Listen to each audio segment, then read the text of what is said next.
कहा जाता है कि श्री कृष्ण का नाम लेने से ही जीवन से सारे दुख और कष्ट मिट जाते हैं और व्यक्ति को शांति तथा परमानंद की प्राप्ति होती है। दर्शन शास्त्र के अनुसार प्रत्येक देवी देवता के साथ कुछ विशेष गुण जुड़े होते हैं। जब भी हम भगवान शिव के बारे में सोचते हैं तो हमारे मन में ध्यान में बैठे हुए भगवान शिव का शांत सौम्य चेहरा, जिनके माथे पर अर्धचंद्राकार शशि सुशोभित है, की छवि दिखाई देती है।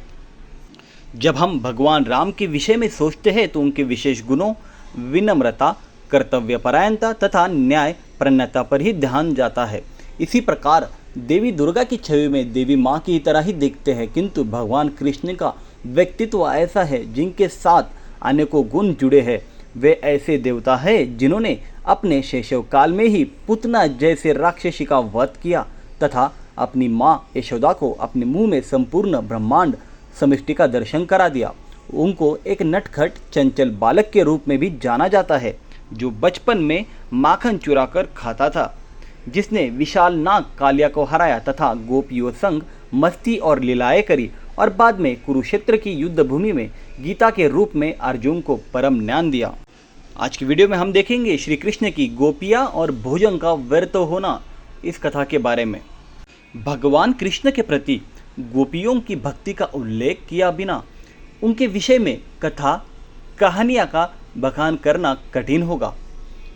कहा जाता है कि एक दिन सब गोपियों ने कृष्ण के लिए एक ठाटदार भोजन बनाने का निर्णय लिया। अपने घरों के नित्य प्रति कार्य पूरे करने के उपरांत उन्होंने लगातार कई घंटे मेहनत करके अपने प्रिय कृष्ण के लिए उत्तम भोजन तैयार किया। घंटों की मेहनत के बाद उन्होंने बनाए गए भोजन को सुशोभित बर्तनों में परोसा और कृष्ण के पिता नंदराय के घर चल कर गए। जब उन्होंने उस घर में प्रवेश किया तो देखा कि सभी अतिथि खाने की मेज के चारों ओर तथा कृष्ण उनके बीच में बैठे थे और माँ यशोदा उनके हाथ धुलवा रही थी। जैसे ही अतिथियों ने गोपियों और उनके द्वारा लाए गए भोजन को देखा तो उन्हें ग्लानि महसूस होने लगी, क्योंकि उन्होंने तो अभी अभी भोजन कर लिया था।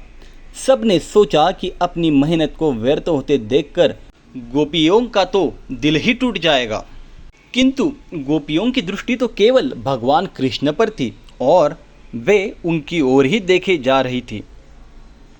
कुछ पलों के पश्चात उन्होंने अपने बर्तन नीचे रख दिए और कलात्मक रूप से अपने हाथ हिलाते हुए नृत्य करने लगी।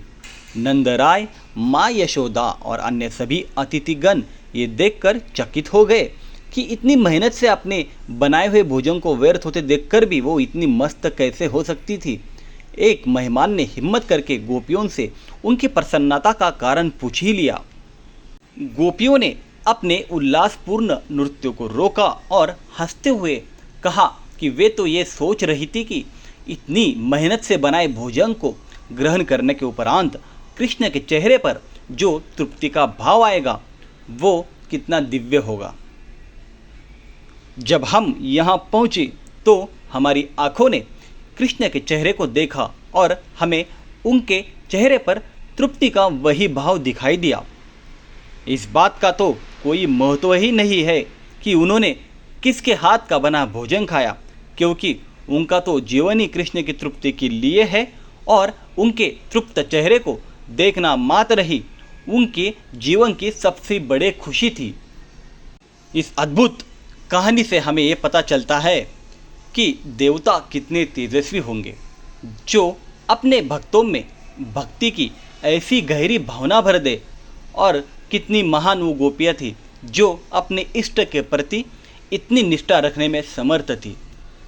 श्री कृष्ण की लीलाएं और जीवन की कहानियाँ न केवल चमत्कारी है बल्कि जीवन का गहरा दर्शन भी सिखाती है। श्री कृष्ण के कहानी के प्रसंग हमें सिखाती है कि सच्चे भक्ति में कोई छोटा बड़ा या अमीर गरीब नहीं होता। श्री कृष्ण की कथाएं हमें प्रेम, कर्तव्य और कर्म का पाठ पढ़ाते हैं। राधे राधे। जय श्री कृष्ण, जय श्री कृष्ण, जय श्री कृष्ण।